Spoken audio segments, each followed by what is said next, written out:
नमस्कार दोस्तों, आप सभी का स्वागत है हमारे YouTube channel BCS basic physics में। आज के इस वीडियो में आप अध्ययन करने वाले कक्षा 12 का एक टॉपिक विद्युत सेल। इस वीडियो में आप विद्युत सेल के साथ में सेलों का विद्युत वाहक बल क्या होता है इसके बारे में भी आप अध्ययन करेंगे।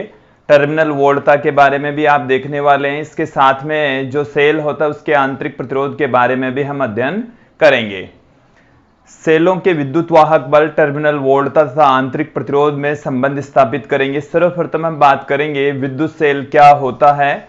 विद्युत सेलों के प्रकार की भी हम यहाँ पर बात करने वाले हैं। ये वीडियो काफी लंबा होने वाला है, ये काफी इंपॉर्टेंट भी है और आप लोगों को ये समझ में आना जरूरी भी है।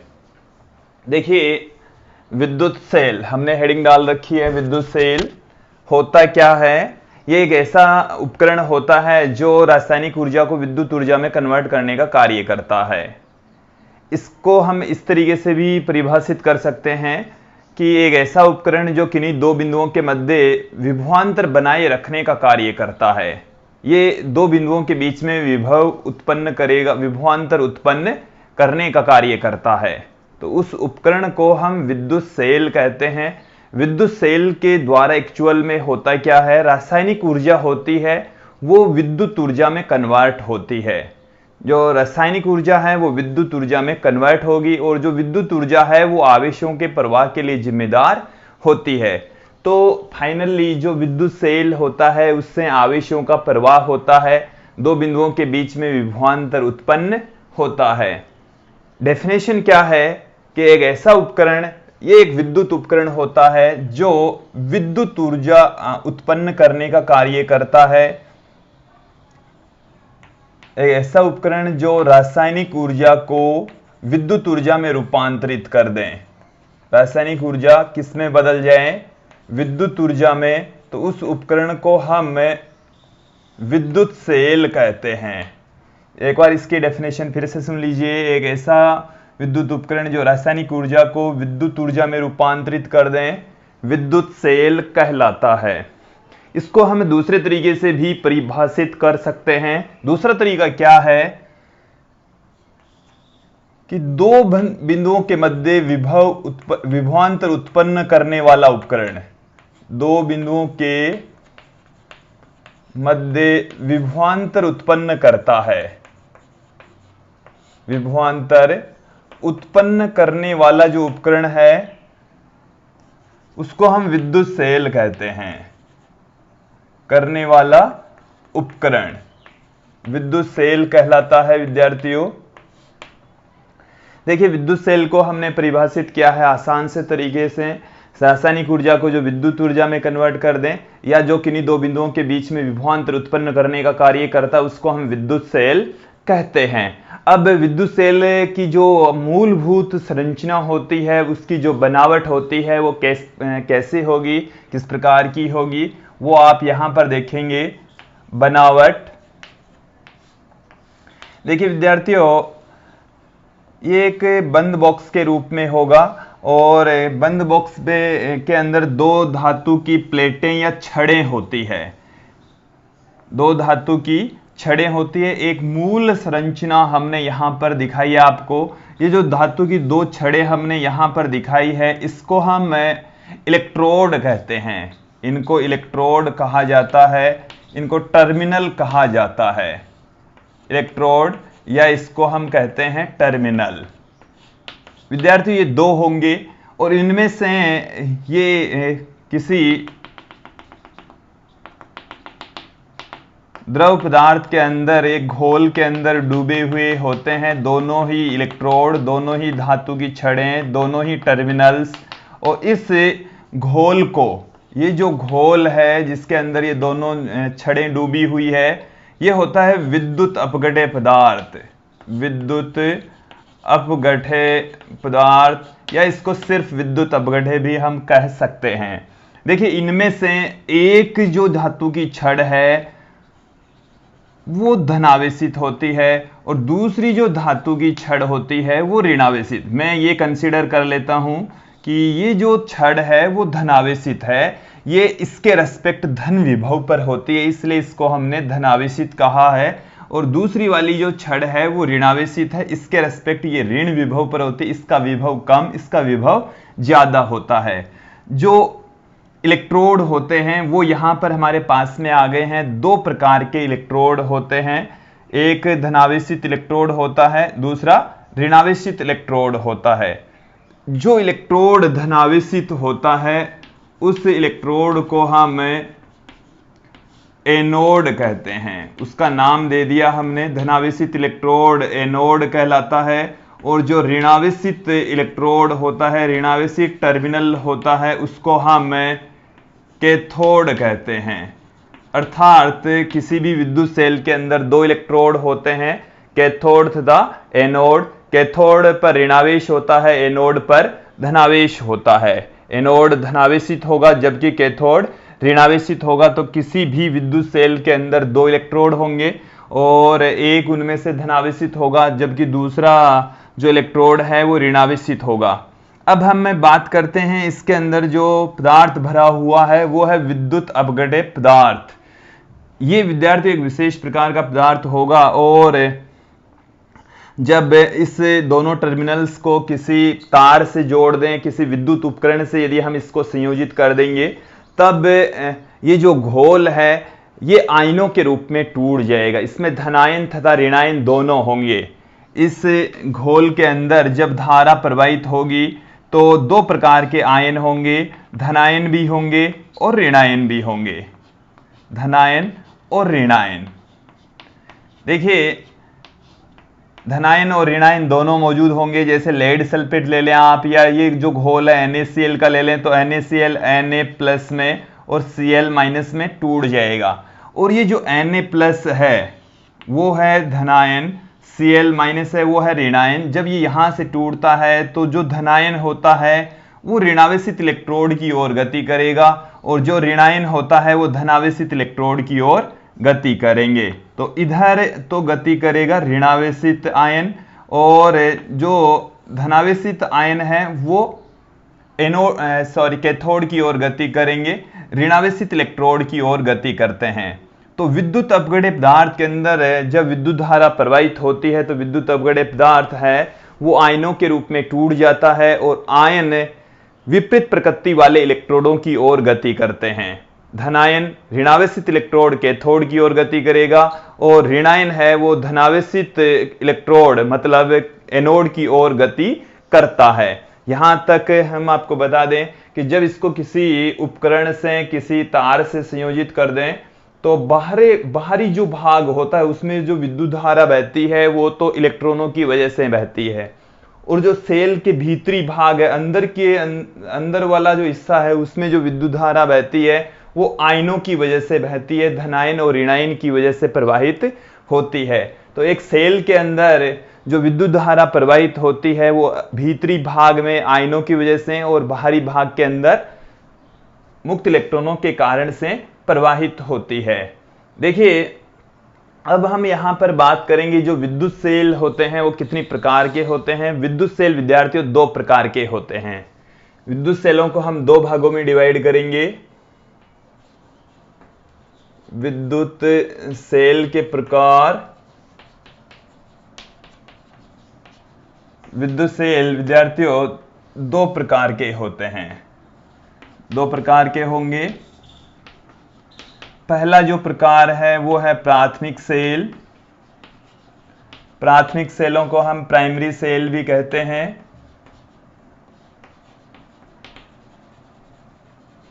प्राथमिक सेल, और जो दूसरा इसमें पार्ट आएगा विद्युत सेलों के प्रकार में उसको हम कहेंगे द्वितीयक सेल, सेकेंडरी सेल कहा जाता है।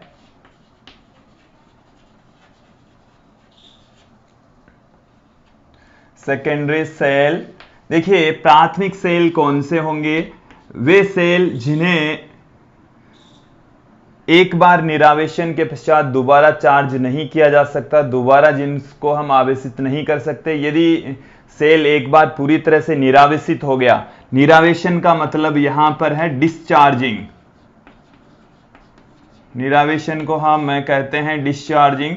यदि सेल डिस्चार्ज हो गया तो वो धारा देना बंद कर देगा, डिस्चार्जिंग कहते हैं निरावेशन को। और यदि एक सेल एक बार डिस्चार्ज हो गया तो उसके बाद में वो धारा देना बंद कर देगा, दोबारा उसका उपयोग नहीं हो सकता। ऐसे सेल को हम प्राथमिक सेल कहते हैं। इसका अर्थ ये हुआ कि उसे दोबारा चार्ज नहीं किया जा सकता, दोबारा आवेशित नहीं किया जा सकता। एक बार पूर्णतया निरावेशित होने के पश्चात उसे दोबारा पुनः विद्युत धारा प्राप्त नहीं कर सकते। तो ऐसे सेल को हम प्राथमिक सेल कहेंगे। और प्राथमिक सेलों के कुछ एग्जाम्पल हम आपको बता रहे हैं, जैसे शुष्क सेल जो कि रेडियो, टेप रिकॉर्डर और जो कैमरे वगैरह आते हैं उसमें यूज में आते हैं, और उस सेल को हम शुष्क सेल कहते हैं। इसके अलावा जो प्रायोगिक लैब होते हैं उसके अंदर काम में आने वाले सेल हैं लेक्लांसी सेल। लेक्लांसी सेल है, प्राथमिक सेल ही होता है, इसको दोबारा आवेशित नहीं किया जा सकता। एक बार पूर्णतः डिस्चार्ज होने के पश्चात इसको रीयूज नहीं ले सकते। इसके साथ में हम बात करेंगे डेनियल सेल की। डेनियल सेल भी प्राथमिक सेल है। वोल्टिए सेल भी प्राथमिक सेल होता है। तो ये है हमारे पास में प्राथमिक सेल। फिर उसके बाद में विद्यार्थियों हम बात करेंगे द्वितीयक सेल। द्वितीयक सेल वे सेल होते हैं जिन्हें निरावेशन के पश्चात पुनः चार्ज करके बार बार यूज में लिए जा सकते हो, द्वितीयक सेल कहलाते हैं। ये थोड़े महंगे होंगे बट बार बार इनको यूज में ले सकते हैं, रीयूजेबल होते, मतलब उनको निरावेशन होने के पश्चात पुनः धारा देकर उनको वापस चार्ज किया जा सकता है, आवेशित किया जा सकता है और आवेशन के पश्चात उनको फिर से यूज में ले सकते हैं। तो वे विद्युत सेल जिन्हें आवेशन के पश्चात दोबारा प्रयोग में लिया जा सकता हो, बार बार उनका उपयोग किया जा सकता हो, द्वितीयक सेल कहलाते हैं।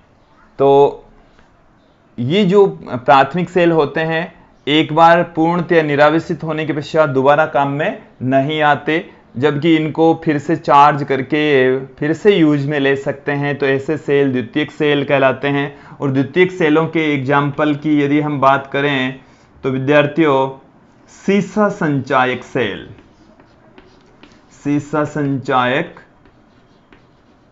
सेल जो बैटरियां वगैरह आती है, टॉर्च आती है, उसमें सीसा संचायक सेल ही होता है। मोबाइल की जो बैटरी होती है, कैमरों की जो बैटरी होती है, उनमें द्वितीयक सेल का प्रयोग होता है। वो बार बार चार्ज करके फिर से यूज में लिए जा सकती है। तो ये जो टॉपिक हमने पढ़ा है वो था विद्युत सेल। अब इसके बाद में हम बात करेंगे सेलों का जो विद्युत वाहक बल होता है वो क्या होता है। फिर उसके बाद में हम टर्मिनल विभवांतर, सेल का आंतरिक प्रतिरोध और सेल के आंतरिक प्रतिरोध, टर्मिनल विभवांतर तथा सेल के विद्युत वाहक बल में संबंध स्थापित करेंगे। दोस्तों अब हम बात करेंगे सेल के विद्युत वाहक बल की, electromotive force of a cell. Electromotive force क्या है, सेल का विद्युत वाहक बल क्या चीज है। देखिए सेल के अंदर जो ऊर्जा है वो रासायनिक ऊर्जा है, वो विद्युत ऊर्जा में कन्वर्ट होती है। रासायनिक ऊर्जा है वो विद्युत ऊर्जा में बदलती है। और ये जो रासायनिक ऊर्जा है वो विद्युत ऊर्जा में कन्वर्ट होती है, विद्युत ऊर्जा में रूपांतरित होती है। और जो विद्युत ऊर्जा में रूपांतरित होती है तो उसके अंदर आवेश गति करते हैं, विद्युत धारा प्रवाहित होती है, आवेश प्रवाहित होते हैं। और विद्यार्थियों किसी भी विद्युत परिपथ में एक पूर्ण चक्कर लगाने में जो भी कार्य करना पड़ता है उसको हम सेल का विद्युत वाहक बल कहते हैं। जैसे ये हमारे पास में कोई सेल है, ये हमारे पास में दोनों इलेक्ट्रोड हैं और इन दोनों इलेक्ट्रोडों से हमने एक प्रतिरोध को जोड़ दिया है। यहां से हमने दोनों इलेक्ट्रोडों को जोड़ दिया है विद्यार्थियों। यहां पर ये विद्युत अवगढ़ पदार्थ भरा हुआ है, ये धनात्मक इलेक्ट्रोड कंसीडर कर लें, ये ऋणात्मक इलेक्ट्रोड कंसीडर कर लें, ये प्रतिरोध R हम मान लें। तो सेल का विद्युत वाहक बल समझेंगे, सुन लीजिए। सेल के विद्युत वाहक बल का अर्थ यह है कि यहां पर हम आवेश, पूरा का पूरा आवेश यहां से होता हुआ, इसके अंदर से होता हुआ यदि चक्कर लगाएगा तो इस परिपथ में से विद्युत धारा प्रवाहित होती है। तो प्रत्येकांक धनावेश को पूर्ण चक्कर में, पूरे परिपथ में एक संपूर्ण चक्कर लगाने में जितना भी कार्य करना पड़ता है उसी कार्य को हम विद्युत वाहक बल कहते हैं। एक बार फिर से सुन लीजिए कि प्रत्येकांक धनावेश को बंद परिपथ में पूर्ण चक्कर लगाने में, पूर्ण चक्कर का मतलब है कि जो बाहरी हिस्सा है उसमें भी और जो भीतरी भाग है सेल का उसमें भी, तो पूरा एक चक्कर लगाने में जितना भी कार्य करना पड़ता है उसको हम सेल का विद्युत वाहक बल कहते हैं। एक बार फिर से सुन लीजिए कि किसी धनावेश को बंद परिपथ में एक पूर्ण चक्कर लगाने में जो किया गया कार्य है उसको हम सेल का विद्युत वाहक बल कहते हैं। देखिए, सेल का जो विद्युत वाहक बल होता है इसको E से डिनोट करेंगे। तो E होता है एक पूर्ण चक्कर लगाने में किया गया कार्य, उसको हम W नेट से लिख रहे हैं, और जो आवेश चक्कर लगा रहा है उसको हम Q से लिख रहे हैं। तो सेल के विद्युत वाहक बल का हमारे पास में फॉर्मूला आ गया है E = W net upon Q। ये जो W नेट है वो हमारे को ये बता रहा है कि कुल कार्य, एक पूर्ण चक्कर लगाने में किया गया कुल कार्य। पूर्ण चक्कर का मतलब यह है कि सेल के अंदरूनी भाग में और बाहरी भाग में किया गया कुल कार्य। यहां से यदि हम कोई आवेश ले तो वो आवेश को यहां से यहां तक होता हुआ, अंदर से होता हुआ यहां तक लाने में जो भी काम करना पड़ेगा उसको हम सेल का विद्युत वाहक बल कहते हैं। ई से रिप्रेजेंट करते हैं, W अपॉन में Q से उसका फॉर्मूला आ जाएगा। देखिए, यहां से आप देखेंगे कि जो E है, E का जो मात्रक है वो हमारे पास में आएगा। W का जो मात्रक होता है वो होता है जूल, और Q है उसका मात्रक होता है कुलाम। तो जूल प्रति कुलाम इसका मात्रक होता है, और विद्यार्थियों जूल प्रति कुलाम को हम वोल्ट कहते हैं। इसका अर्थ ये हुआ कि सेल का जो विद्युत वाहक बल है उसका मात्रक होता है वोल्ट। तो सेल का जो विद्युत वाहक बल होता है उसका मात्रक विद्यार्थियों वोल्ट होगा। एक बार फिर से समझ लेंगे कि तो सेल का विद्युत वाहक बल नाम आता है, तो सेल का विद्युत वाहक बल को शॉर्ट में वी वा बल भी कहते हैं, इसको EMF भी कहते हैं। शॉर्ट में इलेक्ट्रोमोटिव फोर्स होता है उसको हम EMF से भी कहते हैं। सेल का जो विद्युत वाहक बल है उसका मात्रक हमने आपको बता दिया है कि वोल्ट होता है।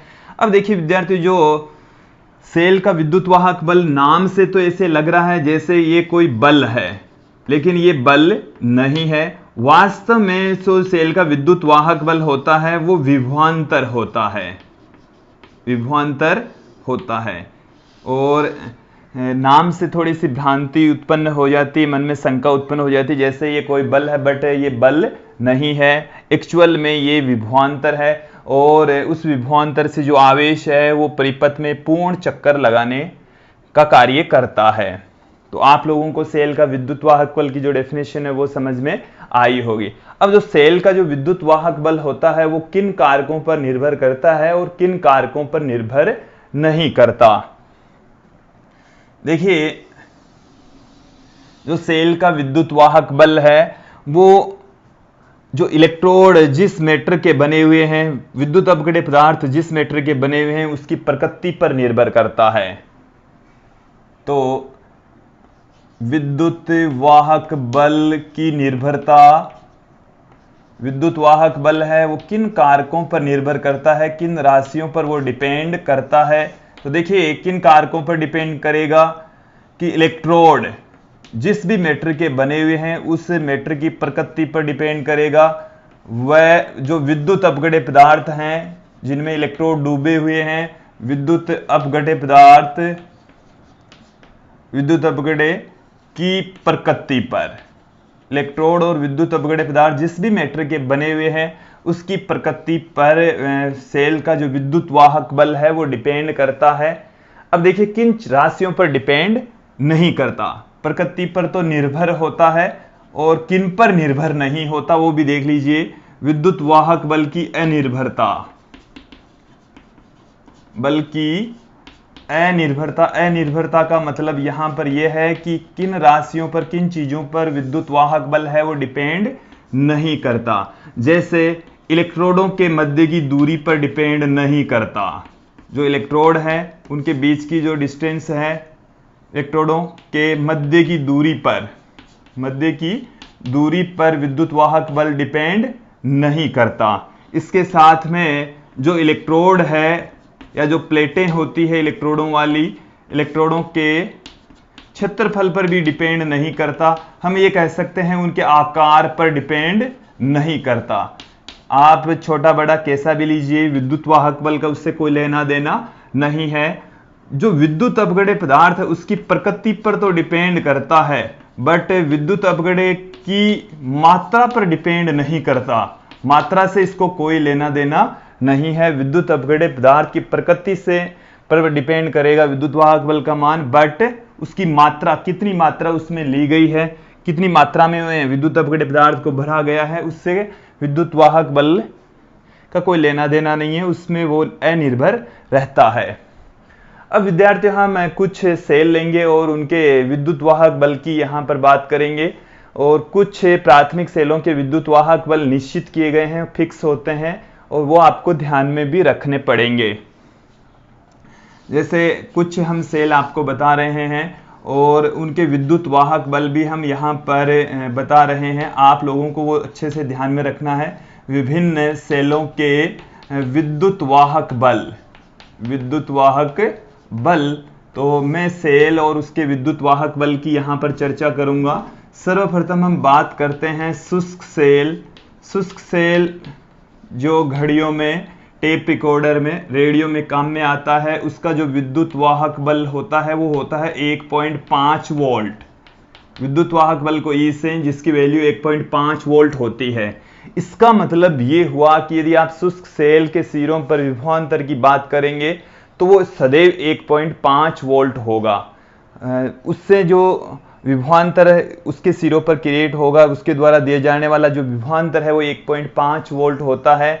चाहे सेल कितना भी डिस्चार्ज हो, कोई सी भी स्थिति में क्यों ना हो, शुष्क सेल 1.5 वोल्ट का होगा तो उसका विद्युत वाहक बल 1.5 वोल्ट ही होगा। धारा की वैल्यू कम या ज्यादा हो सकती, बट वोल्टेज 1.5 ही होगा। देखिए, फिर उसके बाद में हम बात करेंगे लेक्लांसी सेल की। जो लेक्लांसी सेल है उसका भी विद्युत वाहक बल है वो शुष्क सेल के इक्वल ही होता है, मतलब 1.5 वोल्ट ही होता है। फिर उसके बाद में हम बात करेंगे डेनियल सेल की। तो जो डेनियल सेल है उसका विद्युत वाहक बल 1.1 वोल्ट या हम कह सकते हैं 1.08 वोल्ट होता है। उसके बाद में हम बात करेंगे वोल्टीय सेल की। तो जो वोल्टीय सेल है उसका भी विद्युत वाहक बल डेनियल सेल के इक्वल ही होता है, मतलब 1.08 वोल्ट होता है। तो ये कुछ हमने प्राथमिक सेल लिए हैं तथा उनके विद्युत वाहक बल यहाँ पर आप लोगों को बताए हैं, आप लोगों को इसको ध्यान में रखना है।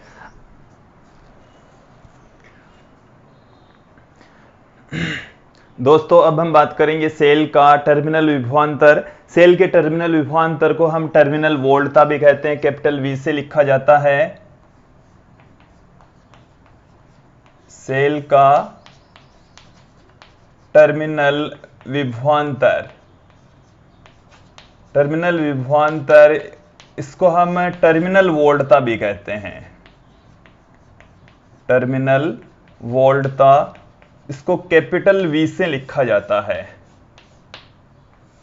सेल का जो टर्मिनल विभवांतर या जो टर्मिनल वोल्टता है उसको कैपिटल वी से लिखा जाता। होती क्या है वो समझ लेंगे। जैसे हमारे पास में ये कोई सेल है और ये इसके अंदर दो छड़ें लगी हुई है, धनावेशी छड़ है, ऋणावेशी छड़ है, और ये विद्युत अपघटय पदार्थ में डूबी हुई है।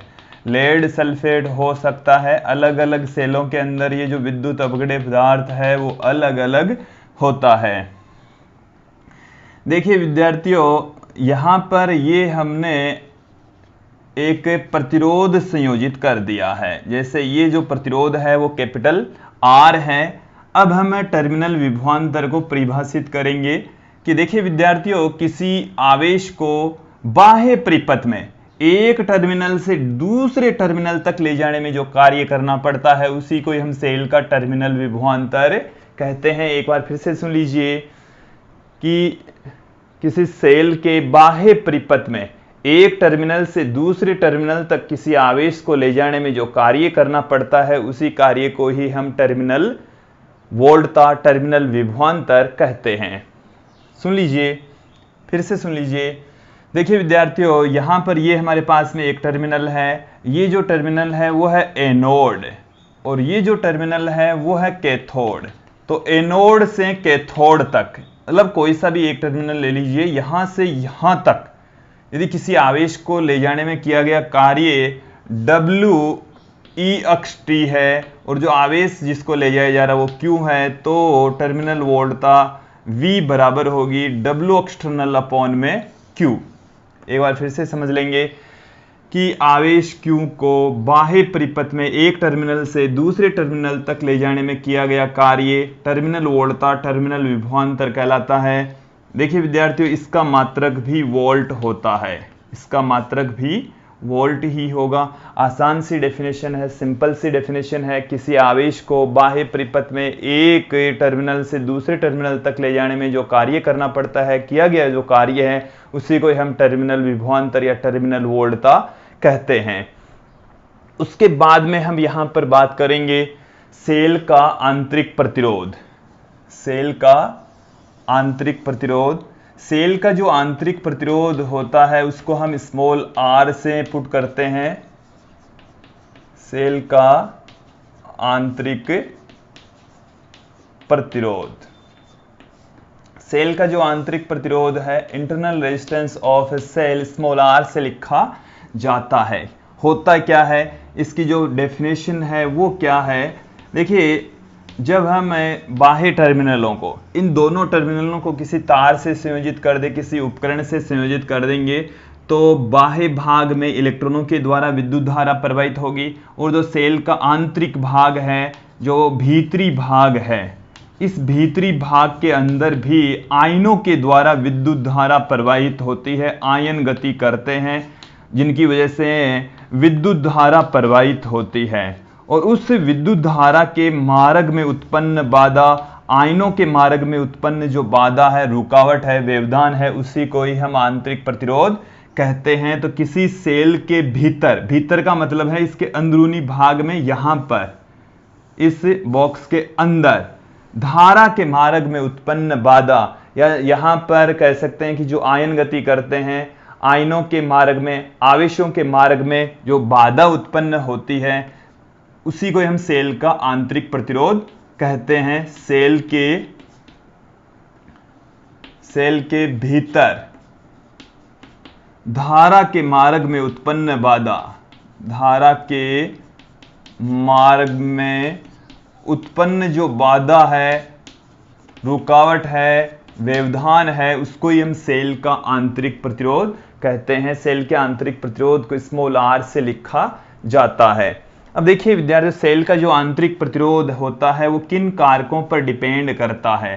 सेल का आंतरिक प्रतिरोध है वो दोनों इलेक्ट्रोडों के मध्य की दूरी के समानुपाती। यदि यहाँ पर ये इलेक्ट्रोड और ये इलेक्ट्रोड है, दोनों के बीच की डिस्टेंस स्मॉल l है, तो जो सेल का आंतरिक प्रतिरोध होता है स्मॉल r, वो समानुपाती होगा दोनों इलेक्ट्रोडों के मध्य की दूरी के।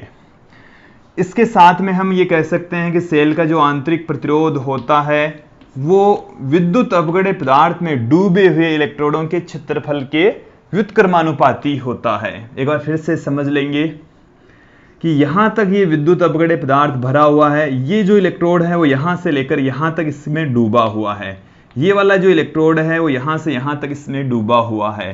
तो विद्युत अपगढ़ पदार्थ में जितना हिस्सा इलेक्ट्रोडों का डूबा हुआ होता है उसके क्षेत्रफल के व्युत्क्रमानुपाती होता है सेल का आंतरिक प्रतिरोध। इसका मतलब हम ये कह सकते हैं कि इलेक्ट्रोडों के बीच में जितनी ज्यादा दूरी होगी तो आवेशों को उतनी ही लंबी दूरी तय करनी पड़ेगी, सेल का आंतरिक प्रतिरोध भी उतना ही ज्यादा होगा। और देखिए विद्यार्थी, जो आवेश होते हैं वो इन प्लेटों पर, इन छड़ों पर आकर इकट्ठे होते हैं और ये इसका जितना हिस्सा, जितना क्षेत्रफल इसमें ज्यादा डूबा हुआ होगा, आंतरिक प्रतिरोध उतना ही कम होगा। मतलब क्षेत्रफल ज्यादा होगा तो आंतरिक प्रतिरोध की वैल्यू कम होगी। तो यहां पर हमने आंतरिक प्रतिरोध की निर्भरता बताई है कि दोनों इलेक्ट्रोडों के मध्य की दूरी के समानुपाती होता है तथा आंतरिक प्रतिरोध की वैल्यू विद्युत अपघटन पदार्थ में डूबे हुए इलेक्ट्रोडों के क्षेत्रफल के व्युत्क्रमानुपाती होते हैं। केवल उतना ही क्षेत्रफल होता है इलेक्ट्रोडों का जितना विद्युत अपघटन पदार्थ में डूबा हुआ होता है। तो जो सेल का आंतरिक प्रतिरोध R है वो दोनों इलेक्ट्रोडों के मध्य की दूरी के समानुपाती तथा दोनों इलेक्ट्रोडों जो विद्युत अपघटन में डूबे हुए हैं उनके क्षेत्रफल के व्युत्क्रमानुपाती होती है। इसको मैं देता हूं इक्वेशन नंबर 1, इसे मैं देता हूं इक्वेशन नंबर 2। समीकरण 1 और 2 को यदि हम कंबाइन करके लिखें तो क्या पुट कर सकते हैं? 1 और 2 से देखिए विद्यार्थियों, R है वो समानुपाती हो जाएगा L बाई ए के, L अपॉन ए के समानुपाती हो जाएगा। यहां से हम प्रोपोर्शनल का साइन हटा देंगे और यहां पर एक कांस्टेंट पुट करेंगे K। तो यहां पर ये हमारे पास में फॉर्मूला आ गया है सेल के आंतरिक प्रतिरोध का, स्मॉल r बराबर के एल बाई ए, जहां जो K है, जहां K समानुपाती स्थिरांक होता है, कि समानुपाती का चिन्ह हटाया है, फिर हमने ये कांस्टेंट लगाया है जिसको हम समानुपाती स्थिरांक कहते हैं। इस K को हम सेल नियतांक कहते हैं, सेल स्थिरांक कहा जाता है, सेल कांस्टेंट बोला जाता है। ये जो K है इसका मान भी कांस्टेंट नहीं होता, इसका मान भी विद्युत अपघटन पदार्थ की प्रकृति, ताप और सांद्रता पर डिपेंड करता है। तो K का जो मान होता है, K का मान जो विद्युत अपघटन पदार्थ सेल में भरा हुआ है, विद्युत अपघटन पदार्थ की प्रकृति, सर्वप्रथम तो विद्युत अपघटन पदार्थ की प्रकृति पर डिपेंड करेगा, विद्युत अपघटन पदार्थ के ताप पर डिपेंड करेगा, वह सांद्रता पर निर्भर करता है, वह सांद्रता पर निर्भर करता है। K की जो वैल्यू है वो विद्युत अपघटन पदार्थ की प्रकृति, ताप और सांद्रता पर डिपेंड करती है। तो हम यह कह सकते हैं विद्यार्थियों कि जो R है वो किन कारकों पर डिपेंड करेगा? दोनों इलेक्ट्रोडों के मध्य की दूरी पर, दोनों इलेक्ट्रोडों के डूबे विद्युत अपघटन पदार्थ में डूबे हुए क्षेत्रफल पर, इसके साथ में विद्युत अपघटन पदार्थ की प्रकृति, ताप और सांद्रता पर डिपेंड करता है। तो ये है हमारे पास में था सेल का आंतरिक प्रतिरोध। अब विद्यार्थी हम सेल के आवेशन के समय और निरावेशन के समय उसका जो टर्मिनल विभवांतर होता है उसका फॉर्मूला देखेंगे। साथ में हम टर्मिनल विभवांतर, विद्युत वाहक बल और आंतरिक प्रतिरोध का भी यहाँ पर एक फॉर्मूला देखने वाले हैं। आंतरिक प्रतिरोध का भी एक फॉर्मूला देखेंगे। दोस्तों अब हमें सेल के विद्युत वाहक बल, टर्मिनल विभवांतर तथा आंतरिक प्रतिरोध के मध्य संबंध स्थापित करेंगे। इसी वीडियो में आप देख रहे हैं सेल के विद्युत वाहक बल, सेल के टर्मिनल विभवांतर व आंतरिक प्रतिरोध में संबंध देखेंगे। देखिए क्या रिलेशन होता है। मैं एक बार फिर से एक सेल का निर्माण कर रहा हूं। ये हमारे पास में विद्युत सेल है और इस विद्युत सेल में दो इलेक्ट्रोड लगे हुए हैं। ये एक इलेक्ट्रोड लगा हुआ है, ये दूसरा इलेक्ट्रोड लगा हुआ है। इसमें ये यहाँ तक विद्युत अपघटन पदार्थ भरा हुआ है। ये इलेक्ट्रोड है, ये दूसरा वाला इलेक्ट्रोड है। यहाँ पर हमने एक कैपिटल R प्रतिरोध संयोजित कर रखा है। ये पॉजिटिव टर्मिनल, ये नेगेटिव टर्मिनल, ये कैपिटल R, और इस विद्युत अपघटन पदार्थ के अंदर जो मैटर भरा हुआ है उसका जो आंतरिक प्रतिरोध है वो है स्मॉल r। इस सर्किट में से बहने वाली जो धारा है वो I है। देखो धारा तो यहां से होती हुई, यहां से होती हुई I ही बहेगी संपूर्ण परिपथ में। अब देखिए विद्यार्थियों, किसी आवेश को यहां से होते हुए यहां तक अंदरूनी भाग से होते हुए वापस इसी बिंदु तक लाने में जो कार्य करना पड़ता है उसको हम कहते हैं सेल का विद्युत वाहक बल।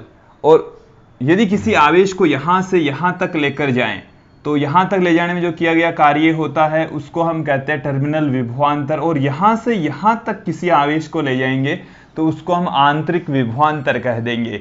तो ऊर्जा संरक्षण का नियम यहां पर लागू होता है कि पूरे चक्कर के अंदर जो ऊर्जा खर्च होती है वो यहां से यहां तक ले जाने में खर्च की गई ऊर्जा और यहां से यहां तक लाने में खर्च की गई ऊर्जाओं के योग के बराबर होती है।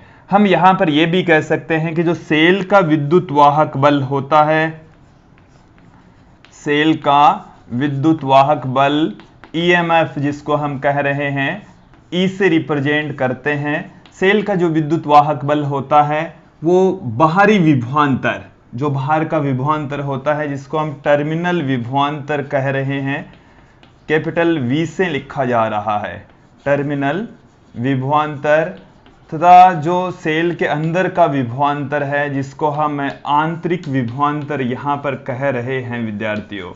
तो सेल के टर्मिनल विभवांतर तथा आंतरिक विभवांतर दोनों के योग के बराबर होता है। आंतरिक विभवांतर को हम स्मॉल वी से पुट कर रहे हैं।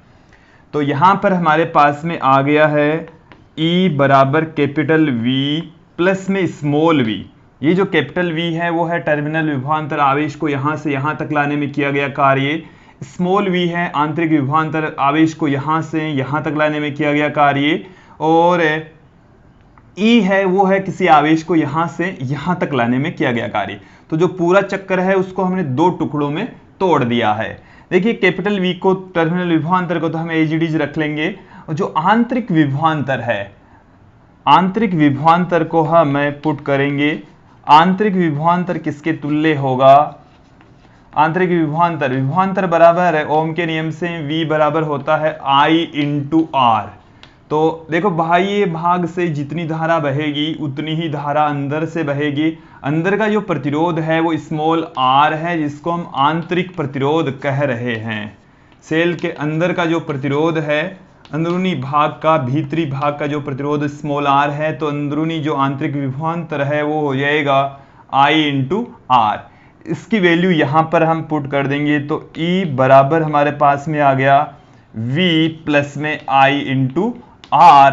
और टर्मिनल विभवांतर बराबर हमारे पास में क्या फॉर्मूला निकल कर आ रहा है?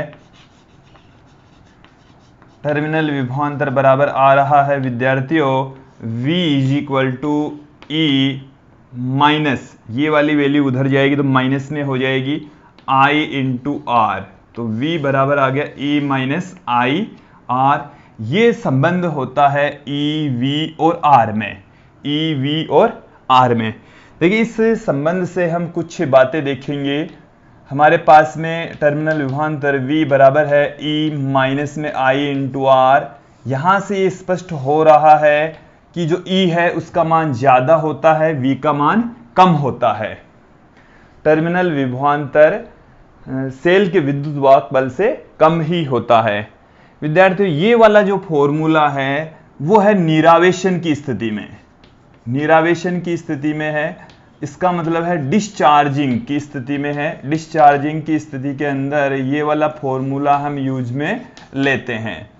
हम ये कह सकते हैं बंद परिपथ की स्थिति में, जब परिपथ बंद हो तभी धारा बहेगी, तभी जो परिपथ है वो डिस्चार्ज होगा।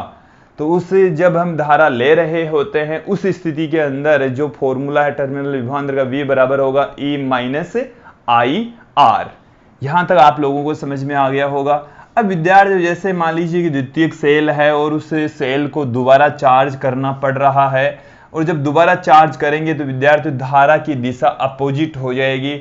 हम धारा की दिशा को उससे अपोजिट लेंगे और जो टर्मिनल विभवांतर है वो विद्युत वाहक बल से भी ज्यादा हो जाएगा। उस स्थिति में टर्मिनल विभवांतर है वो सेल के विद्युत वाहक बल से अधिक हो जाएगा।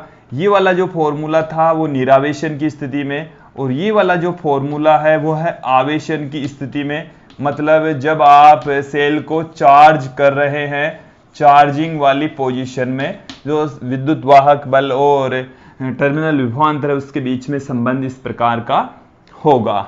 आप लोगों को यहां तक ये वाला फॉर्मूला भी आप लोगों को समझ में आ गया होगा।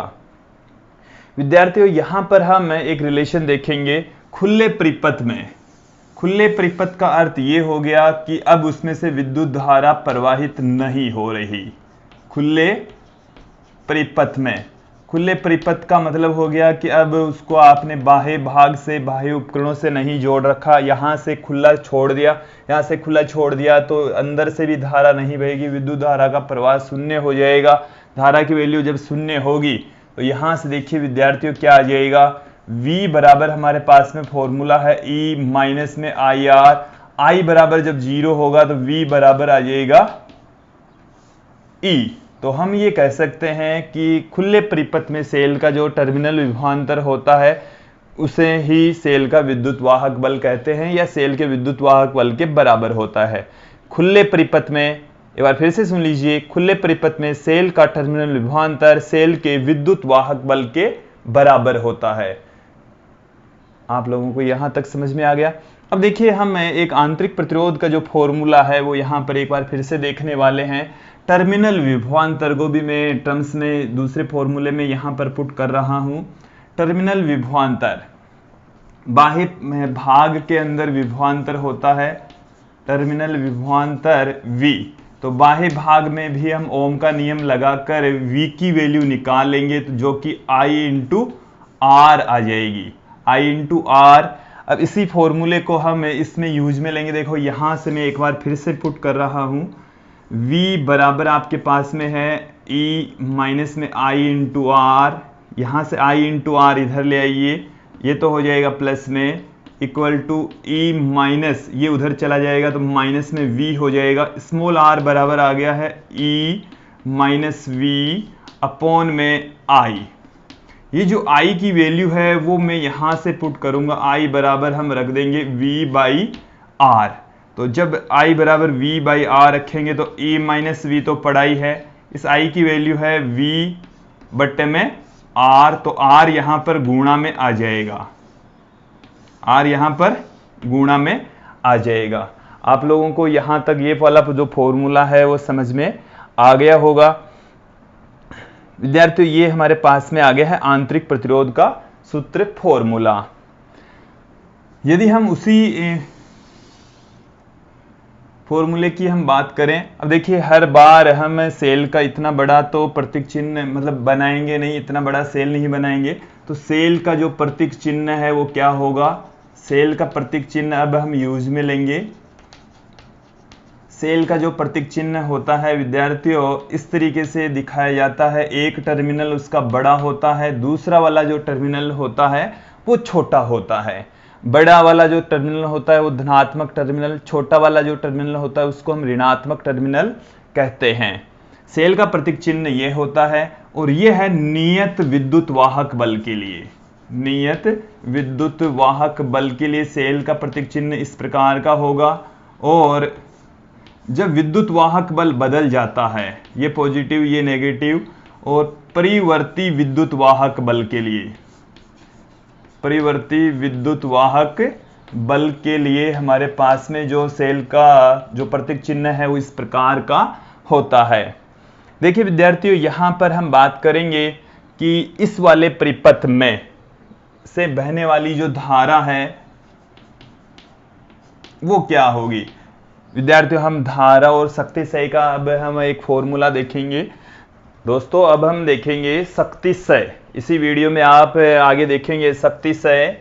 जैसे ये हमारे पास में कोई प्रतिरोध है R, और ये किसी बैटरी से जुड़ा हुआ है जिसका आंतरिक प्रतिरोध स्मॉल r है। ये हमारे पास में जो बैटरी है सेल है जिसका विद्युत वाहक बल E है।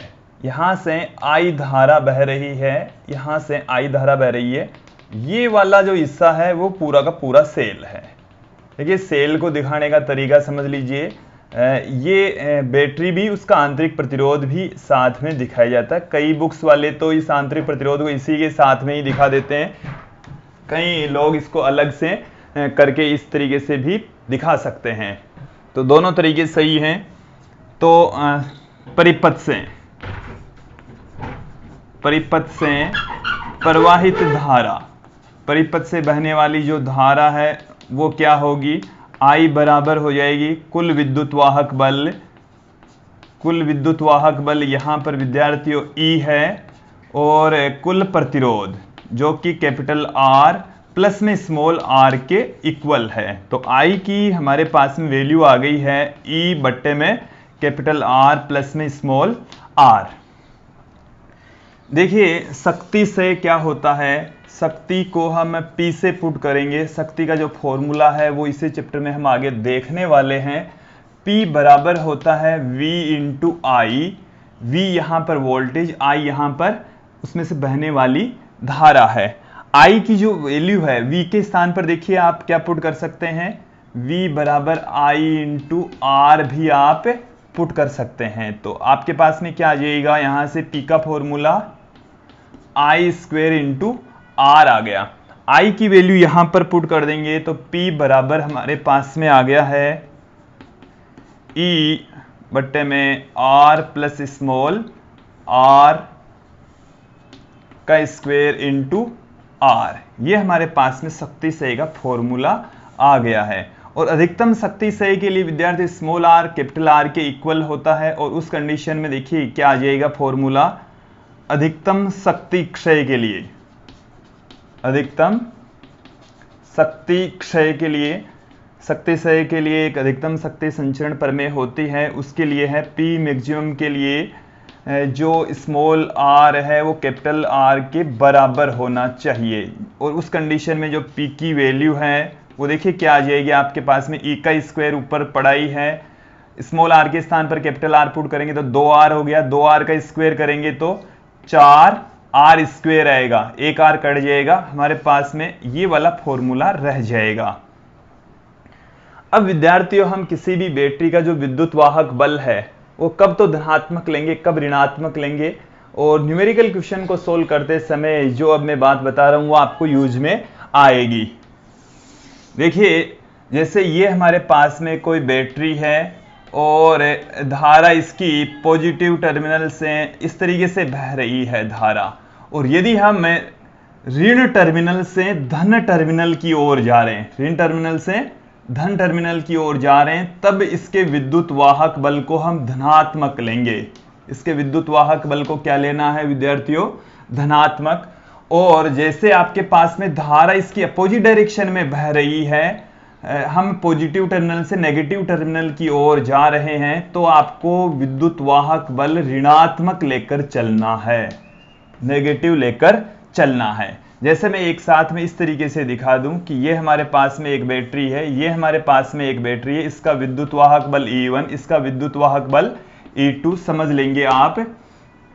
तो जो टोटल विद्युत वाहक बल है वो क्या आ जाएगा, अब जैसे धारा इधर इस तरीके से बह रही है, हम ऋणात्मक टर्मिनल से धनात्मक, ऋणात्मक टर्मिनल से धनात्मक, तो ये भी पॉजिटिव में लेंगे, ये भी पॉजिटिव में लेंगे, तो जो कुल विद्युत वाहक बल है वो योग हो जाएगा, यहां पर इन दोनों का योग हो जाएगा। और यदि यहां पर ऐसी सिचुएशन होती E1 ये E2 धारा इधर बह रही है, तब जो विद्युत वाहक बल है, ये तो हम इधर से इधर की ओर चलेंगे, तो इस बैटरी के तो ऋणात्मक टर्मिनल से धनात्मक टर्मिनल E1 तो लेंगे धनात्मक, और इसमें पॉजिटिव से नेगेटिव की ओर आ रहे हैं तो E2 लेंगे ऋणात्मक। इस तरीके का फॉर्मूला प्राप्त होगा। तो विद्यार्थियों ये हमने आप लोगों को बताया है कि विद्युत वाहक बल को कब तो धनात्मक लेना है और कब ऋणात्मक लेना है। न्यूमेरिकल क्वेश्चंस जब सोल्व करेंगे तब ये काफ़ी हेल्पफुल रहेगा। ये वीडियो काफ़ी लंबा हो गया बट आप लोगों को अच्छे से समझ में आया होगा। इसके ठीक बाद में हम जो वीडियो बना रहे हैं वो बना रहे हैं सेलों का संयोजन।